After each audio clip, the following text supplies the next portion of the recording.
ಭೀಮ ಸೇನಾನಿಗಳು ವಿಭಿನ್ನವಾದಂತಹ ಹೋರಾಟಗಳು ಮಾಡ್ತಾ ಇದ್ದಾರೆ.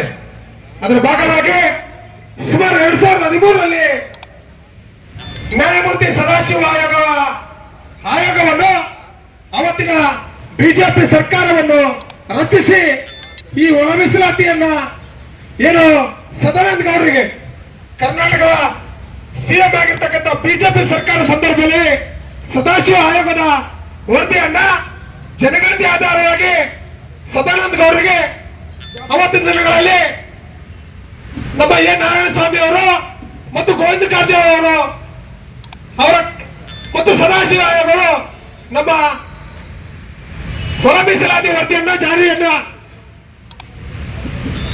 ಆ ವರದಿಯನ್ನು ಸಲ್ಲಿಸ್ತಾರೆ 2013ರಲ್ಲಿ ವರದಿ ಸಲ್ಲಿಸಿದ ನಂತರ ಆ ವರದಿಯನ್ನ ಯಾವುದೇ ಕಾರಣಕ್ಕೂ ಜಾರಿ ಮಾಡದೆ ವಿಳಂಬನೆ ಮಾಡಿ ಕಾಲಹರಣ ಮಾಡಿ ನಮಗೆ ಬಿಜೆಪಿ ಸರ್ಕಾರವನ್ನು ಸಹ ಮೋಸ ಮಾಡ್ತಾರೆ. ತದನಂತರ ಅದೇ ಬಿಜೆಪಿ ಸರ್ಕಾರ ಮತ್ತೆ ಒಂದು ಆಯೋಗವನ್ನು ರಚನೆ ಮಾಡ್ತಾರೆ. ನಾಗಮೋಹನ್ ದಾಸ್ ಅವರ ಯಾರೋ ನಮ್ಮ ಮಾಧುಸ್ವಾಮಿ ಅವರ ವರದಿಯನ್ನ ಅದನ್ನು ಕ್ರೋಢೀಕರಿಸಿ ಈ ಮಾದಿಗರು ಬಹುಸಂಖ್ಯಾತರಿದ್ದಾರೆ, ಇವರಿಗೆ ಒಳ ಮೀಸಲಾತಿ ಕೊಡ್ಬೇಕಂತ ಮಾಧುಸ್ವಾಮಿ ವರದಿ ಸಹ ಮಾದಿಗರ ಬಹುಸಂಖ್ಯಾತರನ್ನ ವರದಿಯನ್ನ ಸಲ್ಲಿಸಿರ್ತಕ್ಕಂಥದ್ದು. ತದನಂತರ ಏನು ಮಾಧುಸ್ವಾಮಿ ಮತ್ತು ನಾಗಮೋಹನ್ ದಾಸ್ ಮತ್ತು ಈ ನಮ್ಮ ಸದಾಶಿವ ಆಯೋಗ ಈ 3 ವರದಿಗಳನ್ನು ನೋಡಿ ಈ ಕರ್ನಾಟಕದ ಸಿಎಂ ಸಿದ್ದರಾಮಯ್ಯ ಅವರು ಈ ಒಳ ಮೀಸಲಾತಿಯನ್ನು ಜಾರಿಗೊಳಿಸದೆ ಈಗಾಗಲೇ ಮತ್ತೊಂದು ನೆಪವನ್ನು ಹುಡುಗಿ ಈ ಮತ್ತು ವಲಯ ಮತ್ತು ಮಾದಿಗರ ಇವರಿಬ್ಬರ ಮಧ್ಯೆ ಜಗಳನ ಹಚ್ಚಿ ಈ ಒಳ ಮೀಸಲಾತಿಯನ್ನು ಇದೇ ರೀತಿ ಕಾಲಹರಣ ಮಾಡೋಣ ಅನ್ನೋ ಒಂದು ನೆಪವನ್ನು ಒಡ್ಡಿ ಇವತ್ತು ನಮ್ಮ ಮಾದಿಗರು ಬಹಳಷ್ಟು ರೊಚ್ಚಿಗೊಳಿಸುವಂತ ಹುನ್ನಾರವನ್ನ ಇವತ್ತಿನ ಕಾಂಗ್ರೆಸ್ ಸರ್ಕಾರ ಮಾಡ್ತಾ ಇದೆ. ಹಾಗಾಗಿ ನಾನು ಸರ್ವಧರ್ಮ ಸಮಾಜಸೇವಕ ಹನುಮಂತಕೋಟೆ ಸನ್ಮಾನ್ಯ ಶ್ರೀ ಸಿದ್ದರಾಮಯ್ಯ ಅವರಿಗೆ ಮನವಿ ಮಾಡಿಕೊಳ್ಳೋದೇನೆಂದ್ರೆ ದಯವಿಟ್ಟು ನೀವು ಕಾಲಹರಣ ಮಾಡದೆ ಈ ಒಳ ಮೀಸಲಾತಿ ಒಂದು ವೇಳೆ ಜಾರಿ ಮಾಡಿದ್ದೇ ಆದ್ರೆ ನಿಮ್ಮನ್ನ ನಮ್ಮ ಮಾದಿಗರ ಹೆಗಲ ಮೇಲೆ ಹೊತ್ತುಕೊಂಡು ತಿರುಗಾಡ್ತಾರೆ. ನೀವು ಇದೇ ರೀತಿ ವಿಳಂಬ ತೋರಿದ್ದೆ ಆದ್ರೆ ಮಾದಿಗರು ಮತ್ತೊಮ್ಮೆ ನಿಮ್ಮ ಏನು ಚುನಾವಣೆಯಲ್ಲಿ ಕಾಂಗ್ರೆಸ್ ಅವರು ಓಟ್ ಕೇಳಕ್ ಬಂದಾಗ ಓಟಲ್ಲ ನಾವು ಬೂಟ್ ಕೊಡ್ಬೇಕಾಗ್ತದೆ. ಎಚ್ಚರಿಕೆಯಿಂದ ತಮಗೆ ನಾನು ವಿನಂತಿಸ್ಕೊಳ್ತೀನಿ. ತಾವು ಓಟು ಕೇಳಕ್ಕೆ ಬಂದಂತ ಸಂದರ್ಭದಲ್ಲಿ ನಾವು ಓಟ್ ಹಾಕುವ ಒಂದು ಪ್ರವರ್ತನೆ ತಾವು ನಡೆದುಕೊಳ್ಳಬೇಕು. ಒಂದು ವೇಳೆ ನಡೆದುಕೊಳ್ಳದೆ ಹೋದ್ರೆ ನಾವು ಬಂದಂತ ಯಾರು ಚುನಾವಣೆಯಲ್ಲಿ ಓಟ್ ಕೇಳಕ್ ಬಂದಂತವರಿಗೆ ನಾವು ಬೂಟ್ಗಳ ಕಳ್ಳಲ್ಲಿ ಹಾರ ಹಾಕ್ಬೇಕಾಗ್ತದಂತ ಈ ಒಂದು ವೇದಿಕೆ ಮೂಲಕ ನಾನು ಎಚ್ಚರಿಕೆ ನೀಡಕ್ಕೆ ಇಷ್ಟಪಡ್ತೀನಿ. ಯಾಕಂತೇಳಿ ಇವತ್ತು ಎಷ್ಟೋ ನಮ್ಮ ಮಾದಿಗ ಸಮುದಾಯದವರು ಈ ಒಳ ಮೀಸಲಾತಿಗಾಗಿ ತಮ್ಮ ಪ್ರಾಣವನ್ನೇ ಬಲಿದಾನ ಮಾಡಿದ್ದಾರೆ. ನಿಮಗೆ ಎಲ್ಲಾದ್ರೂ ಭಾಷಣದಲ್ಲಿ ಮಾತಾಡ್ತೀರಾ ನಾವು ಹೈಂದ ಪರ, ನಾನು ದಲಿತ ಪರ, ನಾನೇ ಮಾಡ್ಬೇಕು ಸ್ವಾಮಿ ಅಂತ ಭಾಷಣದಲ್ಲಿ ಭಾಷಣ ಬೀಗದಾಯ್ತು ವಿನ ಈ ಒಳ ಮೀಸಲಾತಿ ಜಾರಿ ಮಾಡುವಂತ ಏಕತೆ ನಿಮಗೆ ಆಗ್ತಾ ಇಲ್ಲ. ಯಾಕೆ ಮಾತಾಡಕ್ ಇಷ್ಟಪಡ್ತೀನಿ ಅಂದ್ರೆ ಇವತ್ತು ತೆಲಂಗಾಣ ಭಾಗದಲ್ಲಿ ರೇವಂತ್ ರೆಡ್ಡಿ ಅವರು ಯಾವುದೇ ಕಾರಣಕ್ಕೂ ಯಾವ ಒಂದು ಕ್ಯಾಬಿನೆಟ್ ಅಲ್ಲಿ ನಾನು ಒಳ ಮೀಸಲಾತಿ ಜಾರಿ ಮಾಡ್ತೀನಿ ಅಂತ ಹೇಳದೆ ಇವತ್ತು ತೆಲಂಗಾಣ ಭಾಗದಲ್ಲಿ ಒಳ ಮೀಸಲಾತಿ ಜಾರಿ ಮಾಡಿ ಇವತ್ತು ಮಾದಿರ ಒಂದು ವಿಶ್ವಾಸವನ್ನ ಸಂಪಾದಿಸಿಕೊಂಡಿದ್ದಾರೆ. ಅಲ್ಲಿರ್ತಕ್ಕಂಥ ರೇವಂತ್ ರೆಡ್ಡಿ ಸಿಎಂ ಅವರು ನಿಮ್ಗೆ ಯಾಕೆ ಆಗಿರ್ತಿಲ್ಲ ಸ್ವಾಮಿ? ಯಾಕೆ ಮಾದಿಗರ ಗೋಳು ನಿಮ್ಗೆ ಗೊತ್ತಾಗ್ತಾ ಇಲ್ಲ? ಮಾದಿಗರು ಇದೇ ರೀತಿ ಬೀದಿಗೆ ಬಂದು ಪ್ರತಿಭಟನೆ ಮಾಡ್ತಾರೆ, ಅವರ ಮೌನವನ್ನು ಪರೀಕ್ಷೆ ಮಾಡ್ಬೇಕು ಅನ್ನೋದು ನಿಮ್ಗೆ ಅನಿಸ್ತಾ ಇದೀನಾ? ನೋಡಿ, ಮಾದಿಗರು ಬಹಳಷ್ಟು ತಾಳ್ಮೆ ಇದ್ದಂತವ್ರು. ಈಗಾಗಲೇ ತಾಳ್ಮೆ ಮೀರಿಕೊಂಡಿದ್ದೀವಿ. ಮೊನ್ನೆ 14ನೇ ತಾರೀಕಿಗಾಗಿ ಒಳ ಮೀಸಲಾತಿ ಜಾರಿ ಮಾಡಬೇಕಾಗಿತ್ತು. ಮತ್ತೆ ಒಂದು ಕೊಟ್ಟಿ ನೆಪವನ್ನು ಹೋಗಿ ಈಗ ಮತ್ತೆ 19ಕ್ಕೆ ಹೇಳಿದ್ದೀರಾ. 19ಕ್ಕೆ ಮಾಡೋದ್ರ ಜೊತೆಗೆ ಕೆಲವಿರ್ತಕ್ಕಂಥ ಅಲ್ಲಿರ್ತಕ್ಕಂಥ ಸಚಿವರು ತಮ್ಮ ಸಮುದಾಯದವರಿಗೆ ಹುರಿತುಂಬಿ ನೀವು ಬೀದಿಗೆ ಬಂದು ಇದನ್ನ ಇದೇ ರೀತಿ ಕಾಲಹರಣ ಮಾಡ್ಲಿ ಅಂತ ಇವತ್ತು 18ನೇ ತಾರೀಕಿಗೆ ಇದೇ ಫ್ರೀಡಂ ಪಾರ್ಕ್ ಅಲ್ಲಿ ಅವ್ರಿಗೆ ಹೋರಾಟ ಮಾಡಕ್ಕೆ ಅವಕಾಶ ಮಾಡಿಕೊಟ್ಟಿದ್ದೀರಾ. ಆ ಹೋರಾಟ ಮಾಡಕ್ಕೆ ಅವಕಾಶ ಮಾಡಿಕೊಟ್ಟಿದ್ದೀರಾ. ನಾವು ರಾಯಚೂರು ಜಿಲ್ಲೆಯವರು ಬಹಳ ಆಕ್ರೋಶವಂತವರು. ಒಂದು ವೇಳೆ ಆ ವ್ಯಕ್ತಿಗಳು ಏನಾದರೂ ಪರಿಶೋಧನೆ ಹೇಳಿಕೆಗಳು ಕೊಟ್ಟಿದ್ದಾರೆ, ನಮ್ಮ ಪರೀಕ್ಷೆ ತಾಲೂಕುಗಳನ್ನು ಪರೀಕ್ಷೆ ಮಾಡುವಂತ ಹೇಳಿಕೆಗಳು ಅವ್ರು ಏನಾದ್ರು ಆ ವೇದಿಕೆಯಲ್ಲಿ ಮಾತನಾಡಿದ್ದಾದ್ರೆ ನಾವೇನ್ ಮಾಡ್ತೀವಿ ಅಂತಕ್ಕಂಥದ್ದು ನಾವು ಇವತ್ತು ಹೇಳೋದಿಲ್ಲ, ಮಾಡಿ ತೋರಿಸ್ಬೇಕಾಗ್ತದೆ.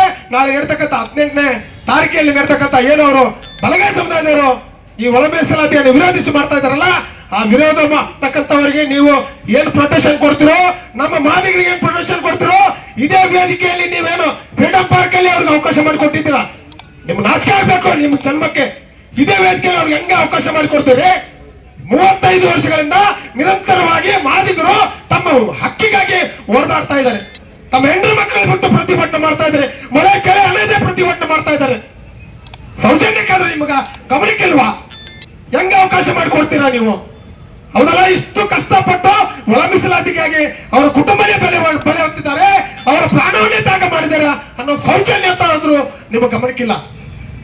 ದಯವಿಟ್ಟು ನಾಳೆ ನಡೀತಕ್ಕಂಥ 18ನೇ ತಾರೀಕಿಗೆ ನಾವು ಪ್ರತಿಭಟನೆ ಇದೇ ವೇದಿಕೆಯಲ್ಲಿ ಅವಕಾಶ ಮಾಡಿಕೊಟ್ಟಿದ್ದೀರಲ್ಲ, ಅದಕ್ಕೆ ನೀವು ನಮಗೂ ಸಹ ಬಂದೋಬಸ್ತ್ ಕೊಡ್ಬೇಕು. ಒಂದು ವೇಳೆ ಅವ್ರು ಏನಾದ್ರು ಪ್ರಚೋದನಕಾರಿ ಭಾಷಣ ಮಾಡಿದ್ದೆ ಆದ್ರೆ ನಾವು ಏನ್ ಮಾಡ್ತೀವೋ ಹೆಂಗ್ ಮಾಡ್ತೀವೋ ಗೊತ್ತಾಗ್ತಾ ಇಲ್ಲ. ನಿಮಗೆ ಗೊತ್ತಾಗಬೇಕಾಗ್ತದೆ ಮತ್ತೆ. ಯಾಕೆ ಬಹಳ ಆಕ್ರೋಶ ಇದೆ ನಮಗೆ. ಎಷ್ಟೋ ಬುದ್ಧಿಜೀವಿಗಳು, ಚಿಂತಕರು ತಾಳ್ಮೆ ತಾಳ್ಮೆ ತಾಳ್ಮೆ ಅಂತ ನಮ್ಮ ಕೈಯೊಳಗೆ ಕಟ್ಟಾಕ್ಬಿಟ್ಟವ್ರೆ. ತಾಳೆ ಇವತ್ತಿಲ್ಲ ಮಾಡ್ತಾರೆ, ನಾಳೆ ಮಾಡ್ತಾರೆ, ನಾಡ್ದ ಮಾಡ್ತಾರೆ, ತಡಿ ಮಾಡ್ತಾರೆ. ನಮ್ ಸಿದ್ದರಾಮಯ್ಯ ಮಾಡ್ಬೇಕು, ನಮ್ ಸಿದ್ದರಾಮಯ್ಯ ಮಾಡ್ಬೇಕು ಅಂತ ನಿಮ್ಮನ್ನ ಹೆಗಲ ಮೇಲೆ ಹತ್ತುಕೊಂಡಕ್ಕೋಸ್ಕರ ಇವತ್ತು ಹೆಗಲ ಮೇಲೆ ಏರಿ ಗುಂಡೆ ಮೇಲೆ ಕಟ್ಟಿರಿ ನೀವು. ಇದೇ ರೀತಿ ನಿಮ್ಮನ್ನ ನಾವು ತಾಳಿ ತಾಳಿ ತಾಳಿ ತಾಳಿ ಇವತ್ತು ನಮ್ಮ ಈ ತಾಳ್ಮೆಯನ್ನ ಪರೀಕ್ಷೆ ಮಾಡದೆ ಕೂಡಲೇ ಏನು 19ನೇ ತಾರೀಕಿಗೆ ನೀವು ಸಚಿವ ಸಂಪುಟದಲ್ಲಿ ಏನು ಕರೆದಿದ್ದೀರಾ, ನೀವು ಮಾದಿಗರ ಋಣವನ್ನು ತೀರಿಸುವ ಆಗಿದ್ರೆ ಮಾದಿಗರ ಅವರ ಉಸಿರನ್ನು ನಿಮಗೆ ತಟ್ಟಬಾರದು, ಇವರ ಹಕ್ಕುಗಳನ್ನ ನೀವು ಕಲ್ಪಿಸಬೇಕು ಅನ್ನೋ ಒಂದು ಭಾವನೆ ನಿಮಗೆಲ್ಲ ಇದ್ರೆ ನಿಮ್ಮಲ್ಲಿ ಮತ್ತೊಮ್ಮೆ ವಿರಂಬರದಿಂದ ನಾವು ಮನೆ ಮಾಡ್ಕೊಳ್ತಾ ಇದ್ದೀನಿ. ನಮ್ಮ ಆಕ್ರೋಶದ ಮಾತುಗಳು ಇವು. ಒಬ್ಬೊಬ್ರು 10 ಮಂದಿ ತಿನ್ನುವಂತ ಶಕ್ತಿ ಉಳ್ಳಂತವ್ರು ನಾವು. ಆದ್ರೂ ನಾವು ತಾಳ್ಮೆ ಇದ್ದೀವಿ. ಹಿರಿಯವರು ನಮ್ಮನ್ನ ಬಹಳ ಇರ್ಲಿ ಮಾಡ್ತಾರ ಮಾಡ್ತಾರ ಮಾಡ್ತಾರ ಅಂತ ಹೇಳಿ ಹೇಳಿ ಹೇಳಿ ಈ ಮಟ್ಟಿಗೆ ತಂದಿದೆ. ದಯವಿಟ್ಟು ಎಚ್ಚೆತ್ತುಕೊಂಡು ಈ ಒಂದು ನಾವು ಮಾತನಾಡಿರ್ತಕ್ಕಂಥ ಮಾತುಗಳನ್ನು ತಾವೇನಾದ್ರೂ ಕೇಳಿದ್ದೆ ಆದ್ರೆ ನೀವು ಅತಿ ಶೀಘ್ರದಲ್ಲಿ ಒಳ ಮೀಸಲಾತಿಯನ್ನು ಜಾರಿಗೊಳಿಸಬೇಕಂತ ನಾನೇನಾದ್ರೂ ಬಹಳ ನೋವು ಉಂಟಾಗಿರ್ತಕ್ಕಂಥ ಮಾತನಾಡಿದ್ದೀನಿ. ಕ್ಷಮೆ ಇರಲಿ. ವೇದಿಕೆ ಮೇಲೆ ಇರ್ತಕ್ಕಂಥ ಎಲ್ಲ ಹಿರಿಯ ಹೋರಾಟಗಾರರಿಗೂ ನಾನು ಕ್ಷಮೆ ಕೇಳ್ತೀನಿ. ಯಾಕಂತ ಬಹಳಷ್ಟು ತಾಳ್ಮೆ ಮೀರಿಬಿಟ್ಟಿದೆ. ಈಗ ನೀವೇನಾದ್ರೂ ಒಂದು ಆಜ್ಞೆ ಕೊಡ್ರೆ CM ಸಿದ್ದರಾಮಯ್ಯ ಮನೆಗೆ ದೂರ ಅಂದ್ರೆ ದೂರ್ತೀವಿ, ಇಲ್ಲ ಏನು ವಿಧಾನಸಭೆ ದೂರ ಅಂದ್ರೆ ದೂರ ನಡೀತೀವಿ ನಾವು ಅಂತ ಹೇಳ್ತಾ ಇವತ್ತೇನು ನಾವು ಇನ್ನೊಬ್ಬರನ್ನು ಸಾಯಿಸೋರಲ್ಲ, ಇನ್ನೊಬ್ಬರು ಬದುಕಿಸ್ತಕ್ಕಂಥ ಮಾದಿಗ ಗುಣಗಳನ್ನು ಹೊಂದಿರ್ತಕ್ಕಂಥವ್ರು. ನಾವು ಇನ್ನೊಬ್ಬರನ್ನ ಸಾಯಿಸೋರಲ್ಲ, ನಮ್ಮನ್ನ ನಾವು ಸಾಯಕ್ಕೂ ನಡೀತೀವಿ ಈ ಒಳ ಮೀಸಲಾತಿ ಸಾಧಿಸೋದಕ್ಕಾಗಿ.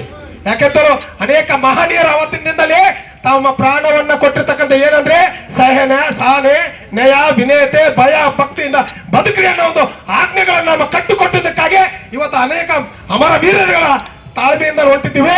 ಆ ತಾಳ್ಮೆಯನ್ನ ಪರೀಕ್ಷೆ ಮಾಡದೆ ಕೂಡಲೇ ನಮ್ಮ ಒಳ ಮೀಸಲಾತಿಯನ್ನ ಜಾರಿಗೊಳಿಸಬೇಕಂತ ತಮ್ಮಲ್ಲಿ ಮತ್ತೊಮ್ಮೆ ಈ ಭೀಮ ಸೇನಾನಿಗಳ ಒಂದು ನನಗೆ ಮಾತನಾಡೋಕೆ ಅವಕಾಶ ಮಾಡಿಕೊಡ್ತಾ ಅವರೆಲ್ಲರಿಗೂ ವಂದನಿಸಿ 4 ಮಾತುಗಳನ್ನ ವಿರಾಮ ತಗೋತಾ ಇದ್ದೀನಿ. ಜೈ ಭೀಮ್. ಸುಮಾರು 7 ದಿನವರೆಗೆ 7 ದಿನ ಕೂಡ ಮುಂದುವರೆದಿದೆ. ಮಳೆ ಚಳಿ ಗಾಳಿ ಎನ್ನದೆ ನಮ್ಮ ಹಿರಿಯ ಹೋರಾಟಗಾರರು ಅನಿರ್ದಿಷ್ಟ ಅಹೋರಾತ್ರಿ ಧರಣಿ ಸತ್ಯಾಗ್ರಹವನ್ನು ಮುಂದುವರಿಸಿದ್ದಾರೆ. ನಾವು ಸರ್ಕಾರಕ್ಕೆ ಕೇಳಲು ಬಯಸ್ತಿದ್ದೇವೆ, ಎಲ್ಲಾ ತರದ ಹೋರಾಟಗಳನ್ನು ನಾವು ಮಾಡಿಕೊಂತ ಬಂದಿವೆ.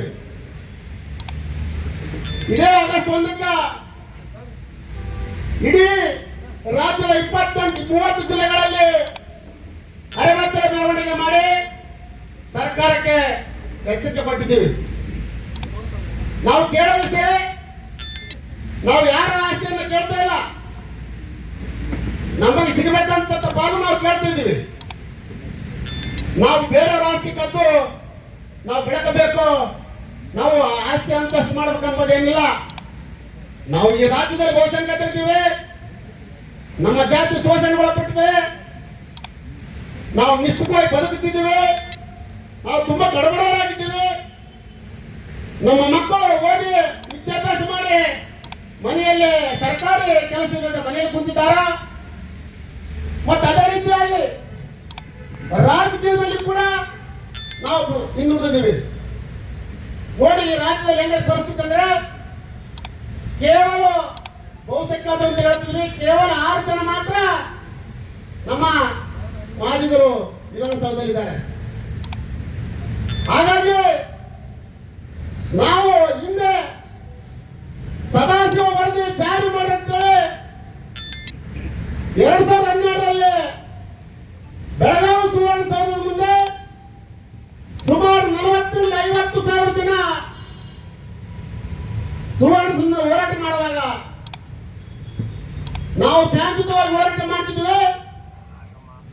ಆ ಸಂದರ್ಭದಲ್ಲಿ ಯಾರೋ ಕಿಡಿಗೇಡಿಗಳು ಬಂದು ಸಂದೀಪ್ ಪಾಟೀಲ್ ಎಂಬ SP ಅವರಿಗೆ ಕಲ್ಲು ಒಗೆದು ಆಗಿನ ಸಂದರ್ಭದಲ್ಲಿ ಕೂಡ ನಾವು ಲಾಠಿ ಚಾರ್ಜ್ ಅನ್ನು ಅದು ತಮಗ ಗೊತ್ತಿರುವಂತ ವಿಷಯ. ಇದೇ ಸಿದ್ದರಾಮಯ್ಯನವರ ಸಂದರ್ಭದಲ್ಲಿ ವಿರೋಧ ಪಕ್ಷದ ನಾಯಕರಾಗಿದ್ರು.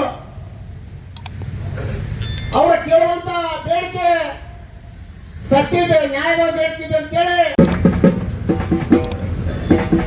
ಎಲ್ಲರಿಗೂ ಜೈ ಭೀಮ್, ಲಾಲ್ ಸಲಾಂ. ಬಂಧುಗಳೇ, ಮೊದಲನೇದಾಗಿ ಡಾಕ್ಟರ್ ಬಾಬಾ ಸಾಹೇಬ್ ಅಂಬೇಡ್ಕರ್ ಅವರ ಕ್ರಾಂತಿ ಗೀತೆ ಮುಖಾಂತರ ಈ ಕಾರ್ಯಕ್ರಮವನ್ನು ಚಾಲನೆ ನೀಡೋಣ. ಎಲ್ಲರೂ ಮೊದಲನೇದಾಗಿ ಘೋಷಣೆ ಹಾಕೊಂಡ್ರಿ. ಜೈ ಜೈ ಜೈ ಜೈ ಜೈ ಭೀಮ್, ಜೈ ಭೀಮ್, ಜೈ ಭೀಮ್, ಜೈ ಜೈ ಜೈ ಜೈ ಜೈ ಭೀಮ್. ಜೈ ಭೀಮ್, ಜೈ ಭೀಮ್. ರಕ್ತವನ್ನು ಚೆಲ್ಲುತ್ತೇವೆ, ನ್ಯಾಯವನ್ನು ಪಡೆಯುತ್ತೇವೆ, ರಕ್ತವನ್ನು ಚೆಲ್ಲುತ್ತೇವೆ, ನ್ಯಾಯವನ್ನು ಪಡೆಯುತ್ತೇವೆ, ರಕ್ತವನ್ನು ಚೆಲ್ಲುತ್ತೇವೆ. ನ್ಯಾಯವನ್ನು ಪಡೆಯುತ್ತೇವೆ. ಜೈ ಮಾದಿಗ, ಜೈ ಮಾದಿಗ, ಜೈ ಮಾದಿಗ, ಜೈ ಮಾದಿಗ, ಜೈ ಭೀಮ್. ಜೈ ಭೀಮ್. ಬಾಬಾ ಅಂಬೇಡ್ಕರ ಭಾರತದ ಭಾಸ್ಕರ, ನೀವೇ ಇರದಿದ್ರೆ ನಾವು ಏನಾಗುತ್ತಿದ್ದೆವೋ, ನೀವೇ ಬರದಿದ್ರೆ ನಾವು ಹೆಂಗ ಬದುಕುತ್ತಿದ್ದೆವೋ. ಬಾಬಾ ಅಂಬೇಡ್ಕರ ಭಾರತದ ಭಾಸ್ಕರ, ನೀವೇ ಇರದಿದ್ರೆ ನಾವೇನಾಗುತ್ತಿದ್ದೆವು, ನೀವೇ ಬರದಿದ್ರೆ ನಾವು ಹೆಂಗ ಬದುಕುತ್ತಿದ್ದೆವು. ಬಾಬಾ ಅಂಬೇಡ್ಕರ ಭಾರತದ ಭಾಸ್ಕರ, ನೀವೇ ಇರದಿದ್ರೆ ನಾವೇನಾಗುತ್ತಿದ್ದೆವು, ನೀವೇ ಬರದಿದ್ರೆ ನಾವ್ ಹೆಂಗ ಬದುಕುತ್ತಿದ್ದೆವು. ಭೀಮಬಾಯಿ ಗರ್ಭದಲ್ಲಿ ನೀವು ಜನಿಸದಿದ್ರೆ, ಭೀಮಬಾಯಿ ಗರ್ಭದಲ್ಲಿ ನೀವು ಜನಿಸದಿದ್ರೆ, ನಿಮ್ಮ ತಂದೆ ರಾಮ್ಜಿ ನಿಮ್ಮ ಶಾಲೆಗಾಕದಿದ್ರೆ, ನಿಮ್ಮ ತಂದೆ ರಾಮ್ಜಿ ನಿಮ್ಮ ಶಾಲೆಗಾಕದಿದ್ರೆ, ಶಾಲೆ ವರದಪ್ಪಿತೆಂದು ಸೋತು ಸುಮ್ಮನೆ ಇದ್ರೆ, ಶಾಲೆ ವರದಪ್ಪಿತೆಂದು ಸೋತು ಸುಮ್ಮನಿದ್ದರೆ, ಶಾಲೆ ಹೊರಗಾಕಿದಂದು ಸೋತು ಸುಮ್ಮನೆ ಇದ್ರೆ, ಈ ಭಾರತದ ಸಂವಿಧಾನ ನೀವು ಬರೆಯದಿದ್ರೆ.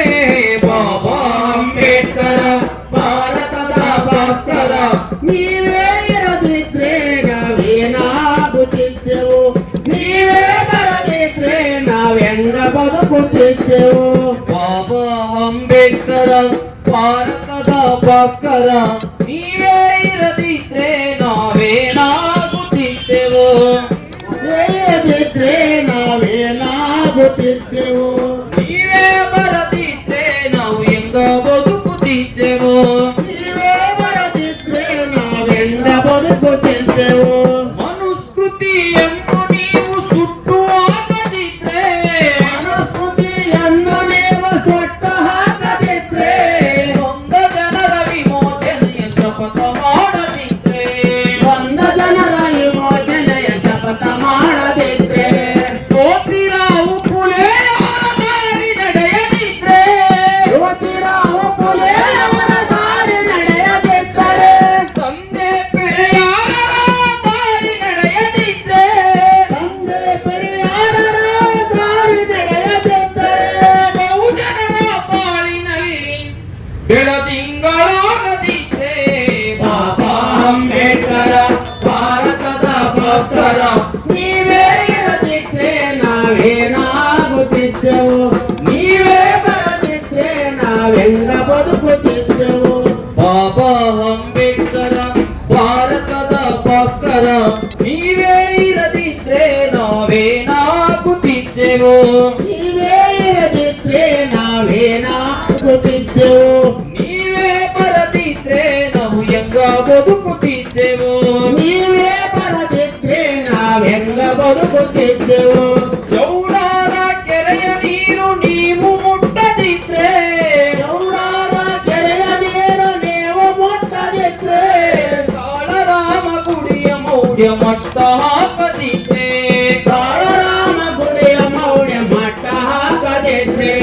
ಮನುವಾದ